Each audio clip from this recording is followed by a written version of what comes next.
Good evening to all of you. देखिए, UP TGT, PGT, NVS, KVS आदि प्रतियोगी परीक्षाओं की इंग्लिश विषय से तैयारी कर रहे आप सभी विद्यार्थियों के लिए आज लाया गया है लिटरेरी फॉर्म्स एंड टर्म्स। आप लोग एक नज़र इसे देख लीजिए जी। यहाँ से 2016 में और 2021 में और एनवीएस केवीएस में लगातार सवाल जी बन रहे हैं, है ना। मैं आज आप लोगों को लिटरेरी टर्म्स और जो फॉर्म्स हैं उन्हें पढ़ा दे रहा हूं और मैं आप लोगों से एक प्रॉमिस भी कर रहा हूं कि इस पे आप लोगों को एमसीक्यूज भी कराए जाएंगे और एमसीक्यूज उनकी डेफिनेशन और उनके एग्जाम्पल पे भी कराए जाएंगे आप लोगों को, ठीक है ना। लेकिन आप लोग इसको एक बार ध्यान से पढ़ लीजिए जी। अच्छे से समझाने की कोशिश की गई है। मैं अभी आप लोगों को बाइलिंगुअल हिंदी और अंग्रेजी दोनों में समझाऊंगा, ठीक है। एक नज़र आप लोग देख लीजिए जी, है ना। मैटर जो आप लोगों के लिए है, देखिए ये सब आप लोगों को बताया जाएगा। आप लोग वीडियो के अंत तक बने रहिए जी, है ना, क्योंकि उन्हीं टॉपिक को उन्हीं मैटर को पढ़ाए जा रहे हैं जहां से अब तक सवाल बनते रहे हैं जी, है ना। और इसी स्ट्रैटेजी को फॉलो करके बहुत से विद्यार्थी 2016 में 2021 की परीक्षा में जी कामयाब हो चुके हैं, है ना। तो मैं अब आगे अपनी विषय पे आता हूं और उसको शुरू करता हूं। देखिए, हम लोगों का विषय है जी, जैसा कि आप लोग देख ही रहे होंगे,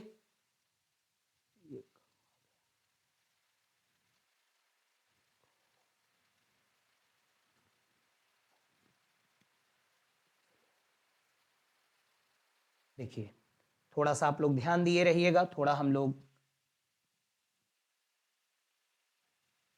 स्पीड के साथ पढ़ने की कोशिश करेंगे क्योंकि कम समय में अधिक चीज़ों को पढ़ने की कोशिश होती है। देखिए, टॉपिक आप लोगों का सब्जेक्ट क्या है, लिटरेरी फॉर्म्स एंड टर्म्स। देखिए, ये बहुत बार पूछा गया है, जहां से सवाल पूछे गए मैं उन्हें हाईलाइट करते जाऊंगा, आप ध्यान देते जाइएगा जी। Affective fallacy refers to incorrectly judging a piece of writing by how it emotionally affects its reader, है ना। In other words, affective fallacy is error of evaluating a piece of literature by emotional effects on reader. The term was coined by W.K. Wimsatt and Manor Beardsley. ये चीज यहाँ से ध्यान दीजिएगा, है ना।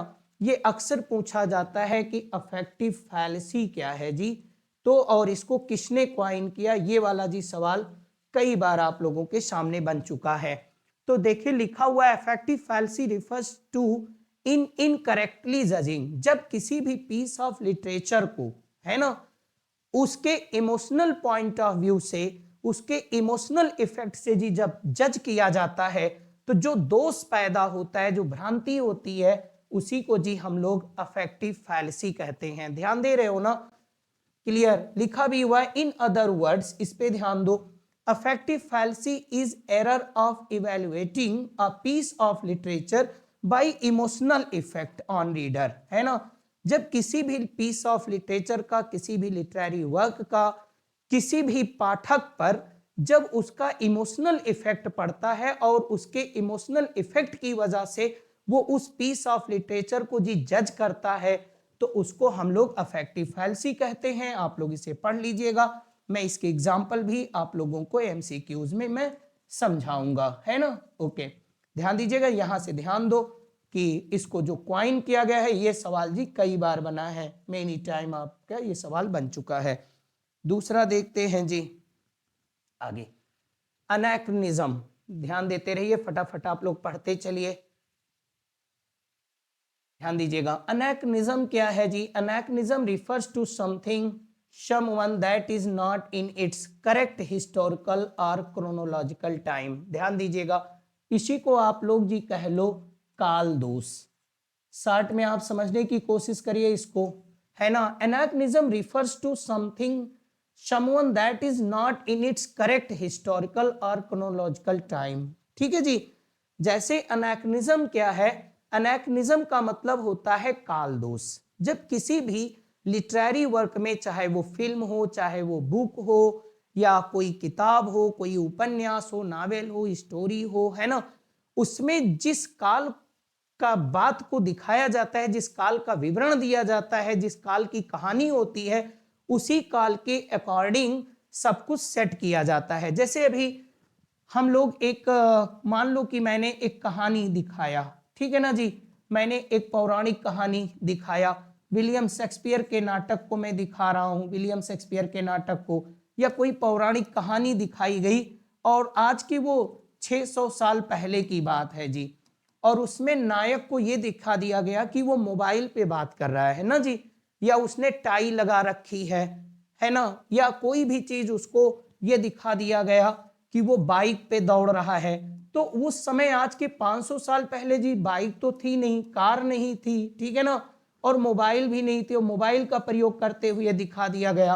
तो जितनी भी सेटिंग दिखाया जाता है वो सारी चीजें उस काल के अकॉर्डिंग होती है जी, राइट। इसीलिए देखिए जितनी भी ऐतिहासिक मूवी बनती हैं, जिसमें हिस्ट्री पे बनती है, तो कहीं न कहीं उन पे विवाद पैदा हो जाता है ना, क्योंकि उसी इतिहास काल के हिसाब से उसकी साज सज्जा और उस व्यक्ति की बोली भाषा, सारी चीजें उसी काल के हिसाब से रखी जाती है। Anachronism refers to something someone that is not in its correct historical और क्रोनोलॉजिकल टाइम, ठीक है ना। जैसे अभी आपने देखा होगा क्लियर कि एक मूवी है जिसको लेकर बहुत विवाद हुआ था, है ना, तो आपने आप समझ लिया होगा कि जब कोई भी साहित्यिक वर्क होता है, चाहे मूवी हो चाहे वो नाटक हो, तो उसमें उसी समय उसी काल के हिसाब से नायक को, नायिका को और उसकी साज सज्जा को दिखाया जाता है। जैसे मकान भी दिखाया जाएगा, और मकान ऐसा दिखा दिया जाए कि जैसे आजकल मकान बनते हैं जी, और वहां पे ट्रेन दिखा दिया जाए, वहां पे फ्लाइट एरोप्लेन दिखा दिया जाए, तो सर उस समय एरोप्लेन था ही नहीं, तो लोग आपसे सवाल नहीं करेंगे कि शेक्सपियर के नाटक में, या कोई भी आपने नाटक लिखा जिसकी आप पटकथा लिख रहे हो 600 साल पहले की है, आप कैसे दिखा दे रहे हो। जैसे मैंने महाभारत पे मैं एक मूवी बनाऊं जी, महाभारत पे, और उसमें मैं दिखा दूं कि अर्जुन जो है वो मोबाइल पे बात कर रहे हैं, है ना जी, और अर्जुन जो है वो टाई लगाए हुए हैं, तो अर्जुन टाई कैसे लगा सकते हैं। उस समय जब अर्जुन थे, महावैदिक एरा की बात है जी ये, तो उस समय टाई इंडिया में नहीं लगाई जाती थी, कोट इंडिया में नहीं पहना जाता था, ठीक है। अब अर्जुन को अगर दिखा दिया गया कि वो कोट पहने हैं और जी टाई लगाए हुए हैं, तो फिर वो अनैक्रोनिज्म बनेगा, ठीक है। आप लोग समझ गए होंगे। अब डेफिनेशन पे थोड़ा सा ध्यान दो, मैं यही बातें आप लोगों को बता रहा हूं कि जब मैं एमसीक्यूज लाऊंगा तो क्वेश्चन कैसे बनेंगे, ठीक है ना। तो यहां पे मैं क्वेश्चन इसको बनाऊंगा कि what is not the fact of anachronism, what is not the anachronism, what is anachronism, ठीक है। तो इसका सीधा मतलब जानो कि इनकरेक्ट, यही बातें आप लोग नोट कर लो, इनकरेक्ट हिस्टोरिकल और क्रोनोलॉजिकल, ध्यान देना, बस कुल मिला के आपको ऐसे ही याद कर लो, इनकरेक्ट हिस्टोरिकल और क्रोनोलॉजिकल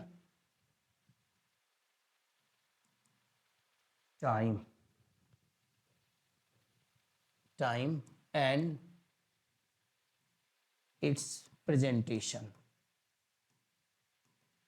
है ना जी। ओके, समझ गए कि नहीं। इनकरेक्ट हिस्टोरिकल और chronological time and it's presentation, जब किसी नाटक, किसी मूवी में इनकरेक्ट हिस्टोरिकल या क्रोनोलॉजिकल टाइम और उसकी प्रेजेंटेशन को दिखाया जाता है, तो उसी को अनैक्रोनिज्म कहा जाता है, इसी को काल दोष भी कहा जाता है, ठीक है। मैंने एग्जाम्पल से आपको बता ही दिया, ठीक, समझ गए होंगे आप लोग। आगे बढ़ते हैं हम लोग, समझते जाइए आप लोग फटाफट। ओके, एल्गरी क्या है जी, यहां से बहुत बार सवाल बने हैं। An allegory is a symbolical poem, देखिए ये मैं आप लोगों को पढ़ा चुका हूं, अब यही पूछा जा सकता है एल्गरी क्या है। मोटे तौर पे आप समझ जाओ कि एल्गरी जो होती है जी वो एक सिंबॉलिकल पोयम होती है, सिंबॉलिकल पोयम ऐसे समझे रहो जी। तो आपको कह रहे हैं प्रतीकात्मक कथा। प्रतीकात्मक कथा यानी जो प्रतीकात्मक कथा, प्रतीकात्मक कविता है ना, जो एक कविता होती है या कोई भी चीज हो या प्रतीकात्मक कथा हो, तो उसको हम लोग बोलते हैं जी एल्गरी। ओके, तो symbolical poem or any prose work, ये कोई प्रोज वर्क भी हो सकता है जी, चाहे वो कथा भी हो सकती है, कविता भी हो सकती है। तो मतलब आप इन पॉइंट को याद रखिए। तो एल्गरी क्या है जी, सिंबॉलिकल पोयम भी होती है और एल्गरी कोई प्रोज वर्क भी हो सकता है। चाहे वो प्रोज वर्क हो, आप हिंदी में समझे रहिए जी, चाहे वो प्रोज वर्क हो, चाहे वो पोइटिक वर्क हो। यदि उस प्रोज वर्क या पोइटिक वर्क के जरिए कोई विचार, कोई भाव, चाहे प्रेम का भाव हो, चाहे धैर्य का भाव हो, चाहे वो ज्ञान की चीज हो, जब कोई भी चीज प्रतीक के तौर पे आपके सामने पेश किया जाता है तो उसी चीज को हम लोग एल्गरी कहते हैं। ध्यान देना, an allegory is a symbolical poem or any prose work in which each character or event is a symbol representing an idea or a quality such as truth, evil, death, etc. Okay, तो कुल मिला के आप अपने दिमाग में इतनी बात को बैठाइए कि जो एल्गरी होती है वो प्रतीकात्मक कथा होती है या प्रतीकात्मक कविता होती है, जिसमें प्रेम के, धैर्य के, अच्छाई के भाव को प्रस्तुत किया जाता है और उसके जो पात्र होते हैं या वो कहानी खुद ही है ना, वो एक सिंबल होती है, किसी भी विचार का सिंबल होती है जी, है ना। ओके, जैसे इसका एग्जाम्पल बहुत आता है कि Bunyan's the pilgrim's of progress, Spenser की जो फेरी क्वीन है जी, वो एक प्रकार की क्या है जी, एल्गरी है ना। तो एल्गरी को मोटे तौर पे आप क्या कह सकते हो कि एल्गरी is a symbolical poem or any prose work that clear that is a symbol representing an idea or quality। ठीक, ओके, आगे बढ़ते हैं हम लोग, आगे समझते रहते हैं। ध्यान दीजिएगा, एनाक्लूथन, ध्यान दीजिएगा, इज अ सिंटैक्टिकल इनकंसिस्टेंसी और इनकोहेरेंस, है ना। इसमें जब इनक्लोथन क्या है जी, इन, इसको ऐसे भी समझ लो जी, incorrect,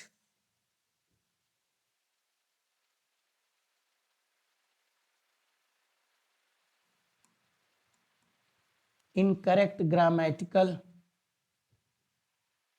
use, incorrect grammatical use of language, incorrect grammatical use of language, है ना। जो इनकरेक्ट ग्रामेटिकल जो रूल होते हैं, incorrect use of grammatical rules, है ना। ओके, चलिए इसको ऐसे लिख देते हैं हम लोग साफ साफ यहां पे।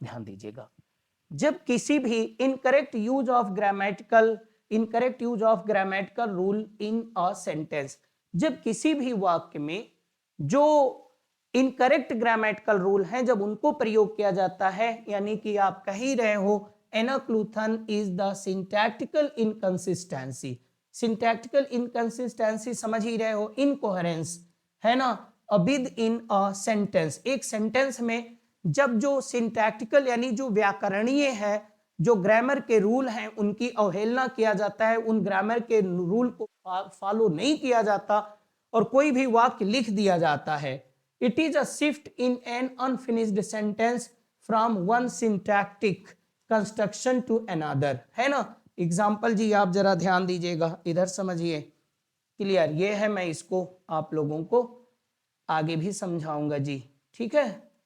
ओके, आप लोग जरा ध्यान दिए रहिए, देखिए लिखा भी हुआ है। अब आते हैं अलूजन, ध्यान दीजिएगा, अलूजन क्या है जी, पढ़िए। An allusion is an indirect reference, तो सीधा अलूजन को आप ऐसे कर लो, एन, इसको थोड़ा सा समझना है, एन इनडायरेक्ट रेफरेंस। रेफरेंस माने तो आप समझते होंगे जी, आप जिक्र कह सकते हो, समझते रहो, हिंदी अंग्रेजी दोनों में। An indirect reference to someone, to someone, देखिए लिखा हुआ है, मैं इसको समझा रहा हूं, इतनी बात आप जानो, आर समथिंग। जब किसी भी कहानी में, जब किसी भी लिटरेरी वर्क में कोई बात समझाने के लिए, चाहे वो पौराणिक गाथाओं का, चाहे पूर्व की घटनाओं का, या दूसरी किताब से कोई भी चीज लेकर के उसका एक रेफरेंस दे दिया जाता है, तो उस चीज को अलूजन कहा जाता है। जैसे मान लो मैंने कोई भी बात कहा, तो उसका, जैसे मैंने कहा साहिल मेरे गांव का राम है, साहिल मेरे गांव का राम है, तो राम है, इस बात से क्या आशय है जी, तो राम तो एक पौराणिक कहानी के हैं, राम तो रामायण के हैं, लेकिन वहां से मैंने राम उसको बताया, तो राम का रेफरेंस मैंने दिया कि नहीं दिया किसी चीज को। जैसे मैंने कहा पारुल, पारुल हमारे शहर की हेलन है, तो पारुल, अब हेलन का रेफरेंस मैंने दिया कि नहीं दिया। ग्रीक मिथोलॉजी में मैंने कहा पारुल हमारे शहर की हेलन है, तो हेलन क्या है जी, हेलन ग्रीक मिथोलॉजी में बहुत सुंदर थी, ठीक है ना, बहुत सुंदर स्त्री थी। अब मैंने वहां पे कहा, फिर मैंने कहा कि पारुल हमारे शहर की अप्सरा है, तो अप्सरा क्या है जी, अप्सरा जो होती है वो पौराणिक कहानी में वो स्वर्ग की एक नर्तकी थी जी, है ना। अब किसी भी को मैंने अब वहां से लाके अलूजन दे रहा हूं कि नहीं, अब वहां से उठाया मैंने पौराणिक कहानी से, वहां के लाके उनका रेफरेंस दे रहा हूं, तो अलूजन आप समझ रहे होंगे, अभी एग्जांपल से आप समझ जाइए। तो मैं क्या लिख रहा हूं, indirect reference to someone or something. इसका प्रयोग क्यों किया जाता है, in literature writer uses allusion to deeper the understanding of readers about something or someone, यानी किसी भी चीज के बारे में पाठक अच्छे से समझ सके, उसकी डीपर मीनिंग को समझ सके, इसीलिए जी अलूजन जब दे दिया जाता है तो व्यक्ति कम शब्दों में अधिक समझ लेता है ना। जैसे मैंने कहा कि साहिल हमारी टीम का विराट कोहली है, अब आप समझ जाइए, तो विराट कोहली है, साहिल हमारी टीम का विराट कोहली है, साहिल हमारे गांव का हरिश्चंद्र है। अब हरिश्चंद्र क्या है जी, पौराणिक कहानियों में हरिश्चंद्र बहुत सत्यवादी थे, सत्य मार्ग पर चलने वाले थे, तो मतलब अब किसी को ज्यादा बताने की जरूरत नहीं है कि साहिल हमारे गांव का हरिश्चंद्र है, इसका मतलब साहिल बहुत ही सत्य प्रेमी है, बहुत ही सत्य विचारों पर चलने वाला, सत्यता पर चलने वाला, है ना, वो एक व्यक्ति है, ठीक है ना। और फिर हमने कह दिया, मेरी बात पे ध्यान देना, कि पारुल हमारे शहर की हेलेन है, इसका मतलब कहना नहीं है पारुल इज वेरी ब्यूटीफुल, है ना, Parul has extra ordinary charms and beauty, Parul के पास असाधारण सौंदर्य है ना, उसको मैं बस इतना कह दिया, Parul is Helen of our city. तो हेलेन एक रेफरेंस आ रहा है कि नहीं, कहां से आ रहा है, मिथ से आ रहा है जी, ठीक है ना, यही बात वो कह रहा है। और क्यों हम लोग अलूजन देते हैं, क्योंकि उसके डीपर मीनिंग को समझाने के लिए। देखिए लिखा हुआ है, that was always my Achilles heel. अब अक्लीज हील जिसने पढ़ा होगा, अक्लीज हील का मतलब होता है किसी व्यक्ति के व्यक्तित्व की कमजोर कड़ी, किसी व्यक्ति का बहुत बड़ा डिमेरिट, उसका ड्रॉबैक, उसी चीज को अक्लीज हील कहा जाता है जो उसके लिए बहुत ही खतरनाक होती है ना। तो इसी चीज को हम लोग डिमेरिट भी कहते हैं। समझ में आया कि नहीं आया। तो अक्लीज हील, अब अक्लीज कौन था आपने पढ़ा होगा, ग्रीक मिथोलॉजी में आता है अक्लीज हील, आपने पढ़ा होगा, होमर, इलियड, ओडिसी, जहां भी है आपको मैं पूछूंगा और आप बताइएगा अक्लीज का जिक्र कहां आता है जी। तो अक्लीज की एड़ी में कोई प्रॉब्लम थी जी, अब क्या थी मैं उसकी बात बाद में बताऊंगा। अक्लीज हील, तो यहां से ये अलूजन लिया गया है, Kashmir is Eden of the earth. अब देखो मैंने ये बताने की कोशिश किया कि कश्मीर जो है वो धरती का जी क्या है, स्वर्ग है। तो अब स्वर्ग का रेफरेंस दिया गया कश्मीर को समझाने के लिए, कश्मीर नेचुरल ब्यूटी है और कश्मीर बहुत सुंदर दिखता है, कश्मीर एक सुंदर जगह है, बहुत ही आकर्षक जगह है। इस बात को समझाने के लिए मैंने क्या किया, कि सीधे तौर पे बता दिया कि Kashmir is Eden of the earth, right. अब कश्मीर में ईडन का मैंने रेफरेंस दिया कि नहीं दिया जी, ओके। फिर दूसरा समझते हैं, you can understand my speech, आप मेरी स्पीच को समझ सकते हैं, आप मेरी चीज को समझ सकते हैं। It is not a rocket science, ये एक देखिए जी एक इडियम्स भी है, रॉकेट साइंस। रॉकेट साइंस का मतलब रॉकेट का विज्ञान है ना। जैसे मैं तुम्हें बताऊं, मेरी बात पे ध्यान देना, ओके। ईमेल कैसे सेंड किया जाएगा, किसी भी व्यक्ति को नहीं आता ईमेल सेंड करना, आप उसको ईमेल सेंड करना बताते हो, कहता भैया हम समझ नहीं पाएंगे, कहते हो कि यार ध्यान दो मैं तुम्हें बता देता हूं, रॉकेट साइंस नहीं है ये कोई मंगलयान और चंद्रयान लॉन्च करना नहीं है, सीख लोगे ध्यान दोगे तो, ये कोई रॉकेट साइंस नहीं है। तो अब बताइए, आप रॉकेट साइंस का ला करके आप वहां पे दृष्टांत दे रहे हैं जी, राइट। अब यहां पे समझ सको, I have no capital to start any business, it seems to me a Herculean task. अब देखिए हरकुलियन टास्क, ये हरकुलिस एक था, है ना। अब हरकुलियन टास्क का मतलब बहुत कठिन कार्य, बहुत कठिन कार्य। हरकुलियन टास्क का मतलब बहुत कठिन कार्य, जो करना असंभव होता है, जो करना असंभव हो किसी व्यक्ति के लिए, है ना, बहुत कठिन काम, ओके। तो उसको हरकुलियन टास्क। तो बताइए ग्रीक मिथोलॉजी में हरकुलिस था ना, हरकुलिस था। अब यहां की मैं जिक्र नहीं बताऊंगा, हरकुलिस ने क्या किया था कि धरती को अपनी मुट्ठी में भींच कर एक गेंद बना दिया था। अब कौन व्यक्ति पूरी पृथ्वी को ऐसे करके भींच के ऐसे गेंद बना देगा जी, बोलो, है ना। इसीलिए वहां से ये दृष्टांत लिया गया, वहां से रेफरेंस लिया गया, किसी भी कठिन कार्य को, तब से एक फ्रेज बन गया जी हरकुलियन टास्क, ओके। तो मेरे पास कैपिटल नहीं है बिजनेस को शुरू करने के लिए, I have no capital to start any business, it seems to me a Herculean task. तो बताइए हरकुलियन एक ग्रीक मिथोलॉजी का कैरेक्टर है, उसका मैं यहां पे रेफरेंस दे रहा हूं कि नहीं। तो आप समझ चुके होंगे बात को जी। यहां से क्वेश्चन खूब बनता है, ये बहुत बार पूछा जाता है कि जब कोई भी बात समझानी होती है तो हम लोग एलूजन का जी प्रयोग करते हैं। तो एलूजन आप समझ गए, ओके। बस इतनी बात याद रखो, indirect reference to someone or something.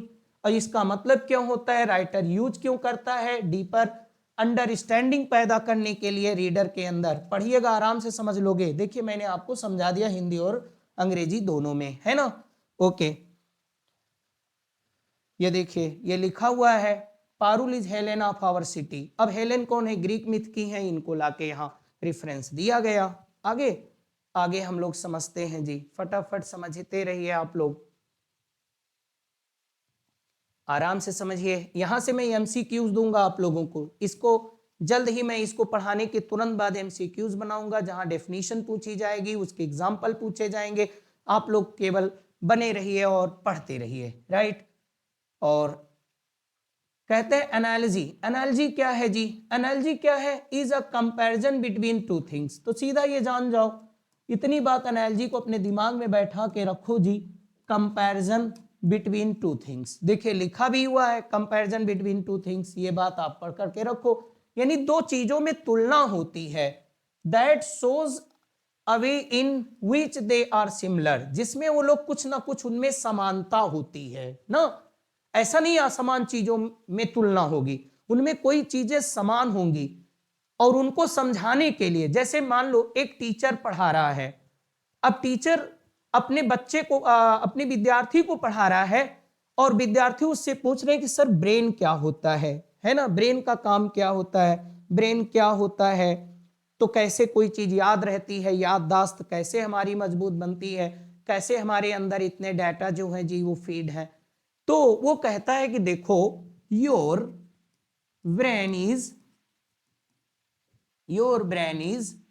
Clear, your brain is hard disc, आपका ब्रेन जो है वो हार्ड डिस्क है ऑफ योर बॉडी। अब टीचर कह रहा है कि आपका जो दिमाग है आपके शरीर का हार्ड डिस्क है। अब बताइए हार्ड डिस्क तो कंप्यूटर का होता है, तो यहां पे ब्रेन की तुलना जी किससे की गई, हार्ड डिस्क से की गई कि नहीं की गई, बोले। यही चीज एनालॉजी है जी, ओके।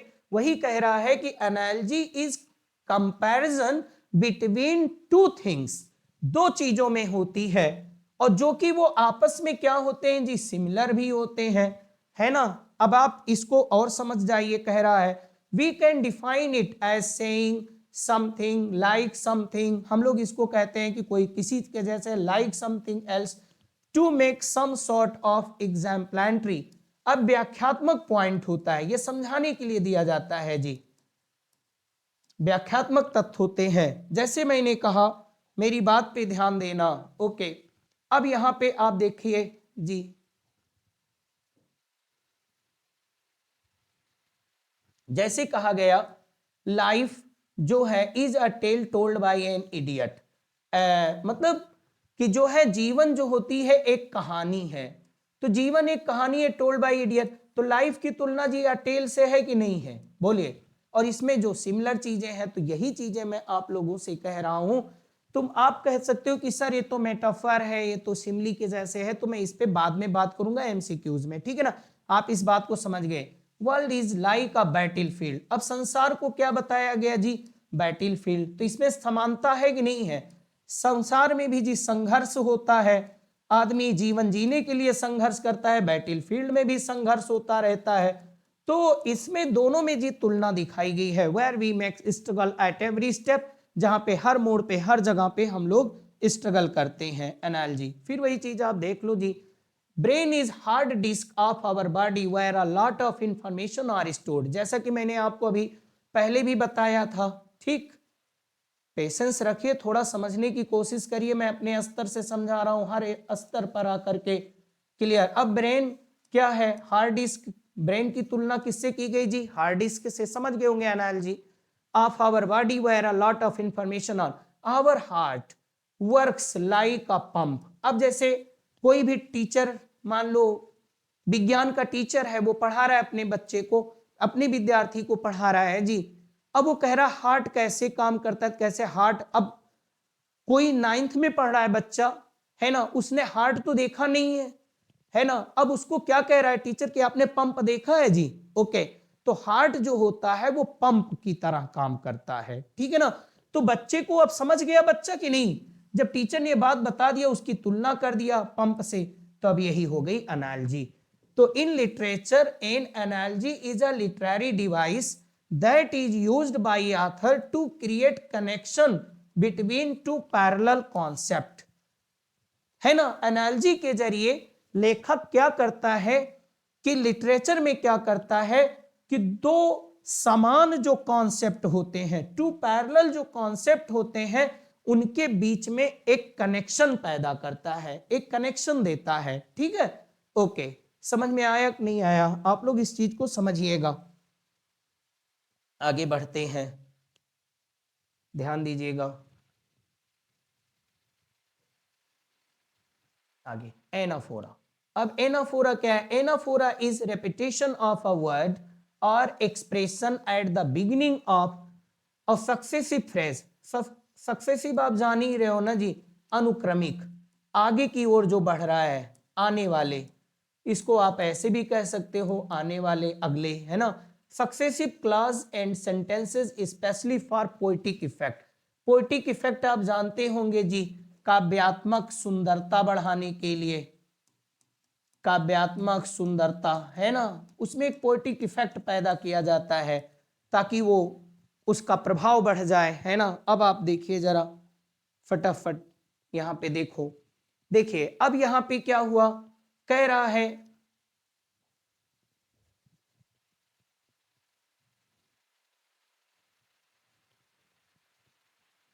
ध्यान दीजिएगा, कह रहा है, एक मिनट जी, देखिए कह रहा है it was the best of time, it was the worst of, देखिए अब ये चीज यहां पे था, it was the best of, अब यही चीज यहां भी आ जा रही, इट वॉज द, क्लियर। अब इट वॉज द ये आ रहा है बार बार कि नहीं आ रहा है, it was the, it was the, it was the, इससे क्या इफेक्ट बढ़ जा रहा है, it was the best of time, it was the worst of time, it was the age of wisdom, it was the age of foolishness, it was the age of reason, ठीक है ना। यही चीजें जी कह रहा है एनाफोरा, राइट, ओके। इसको जरा जी पढ़िए, देखिए कैसे लिखे हैं,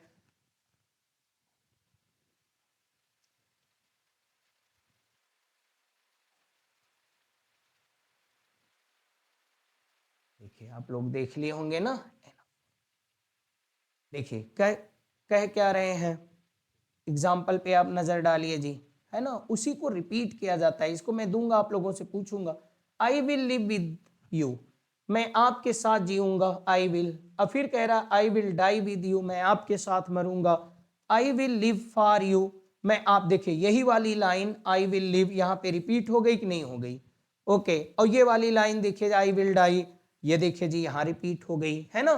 तो आई विल लिव विद यू, तो यहाँ फिर आ गया आई will live, I will live है, आई विल लिव हो गया, फिर आई विल डाई, फिर आई विल डाई आ गया। यही चीज मैं कह रहा हूं।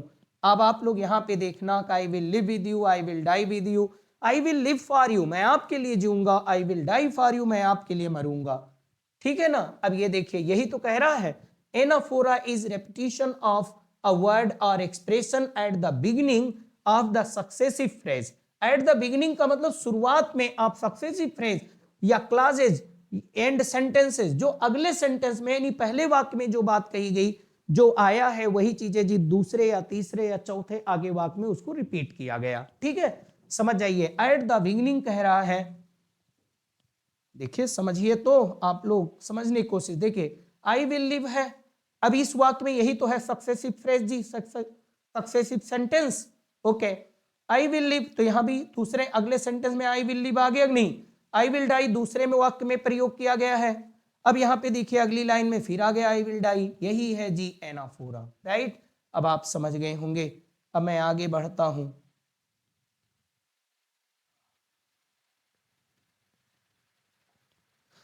ध्यान दीजिएगा। Antonomasia in literature, antonomasia is a kind of metonymy. Metonymy आप समझते होंगे, in it an epithet or phrase take place of a proper noun, कि जो प्रॉपर नाउन की जगह, देखिए जब कोई भी फ्रेज यूज कर दिया जाता है प्रॉपर नाउन की जगह। अब इतनी बात आप समझ जाओ, जब कोई भी in literature antonomasia is a kind of metonymy, एक प्रकार का मेटोनमी, मेटोनमी मैं आपको बता चुका हूं, समझिए। इन it an epithet or phrase, कोई भी फ्रेज टेक प्लेस स्थान लेता है जी, घटित हो जाता of a proper noun, we can define it as a figure of speech in which some defining word or phrase is substituted for a person's proper noun, है ना। अब आप इसको समझ जाओ, जब कोई भी पर्टिकुलर फ्रेज किसी भी प्रॉपर नाउन की जगह जब यूज कर दिया जाता है, उसको सब्सटीट्यूट करता है, तब वहां पे कौन सा फिगर ऑफ स्पीच जी होता है, तो क्या होता है, एंटोनोमेशिया। अब आप समझ गए होंगे, एग्जाम्पल से समझने की कोशिश करिए। जैसे बिग बी कहा गया, तो बिग बी क्या है जी, एक फ्रेज है, और ये कौन है, प्रॉपर नाउन जी, प्रॉपर नाउन है ना। Big B will be chief guest of program, तो बिग बी कौन है जी, ये अमिताभ बच्चन के लिए जी कहा जाता है, तो अब बिग बी को यूज कर दिया गया। अब यहाँ पे आगे ध्यान दीजिएगा जी, okay. M S Dhoni is known as mister cool, है ना। तो अब देखिए मिस्टर कूल एक फ्रेज हो गया,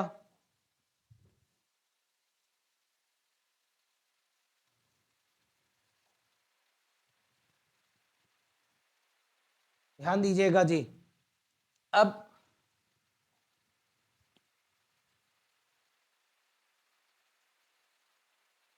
ध्यान दीजिएगा, अब एम एस धोनी एक क्या है जी, ये प्रॉपर नाउन है, किसी व्यक्ति का नाम है, जानते ही होंगे आप, किसी व्यक्ति का नाम है। और ये क्या हुआ, मिस्टर कूल। अब मिस्टर कूल एक फ्रेज आ गया नहीं, बोलो, एक फ्रेज है मिस्टर कूल, है ना।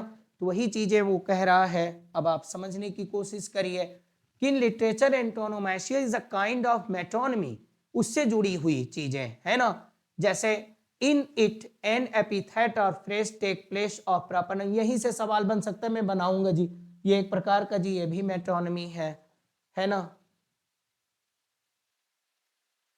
चलिए आगे आप लोगों को बताया जा चुका है जा।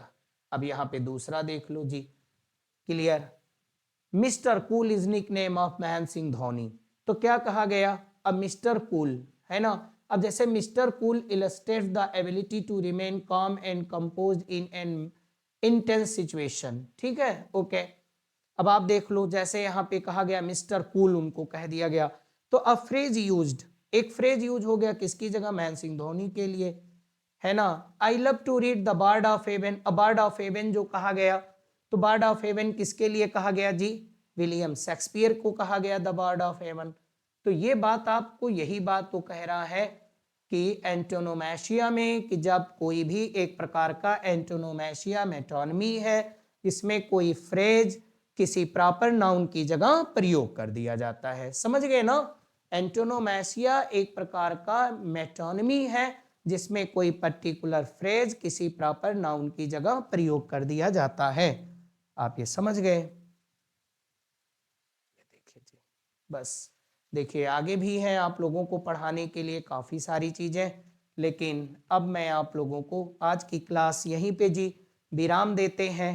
अगली वीडियो में जो बाकी है, मैं इन सारी चीज़ों को आप लोगों को जी पढ़ाऊंगा, ठीक है। आप और इसके पढ़ाने के बाद मैं आप लोगों के लिए एमसीक्यूज भी लाऊंगा, है ना। और एमसीक्यूज आप लोगों के लिए आएंगी और वो एप्लीकेशन पे आएंगी, है ना, या यूट्यूब पे आएंगी, ये बात अभी मैं नहीं कह सकता, लेकिन वो आपको एमसीक्यू जी कराए जाएंगे, ठीक है। ओके, और आप लोगों के सब पढ़ाए जा रहे हैं, पढ़ते रहिए। आप लोग टेलीग्राम चैनल से जुड़ने की कोशिश करिए, है ना, क्योंकि जो एमसीक्यू ज़्यादातर होंगी, मैं उसको एमसीक्यूज को टेलीग्राम चैनल पर दूंगा, है ना। तो इसलिए आप लोग वहां से जुड़ने की कोशिश करिए जी, है ना। और अगली वीडियो में, अगली क्लास में हम लोग फिर से मिलेंगे। तब तक के लिए आप सभी को नमस्कार।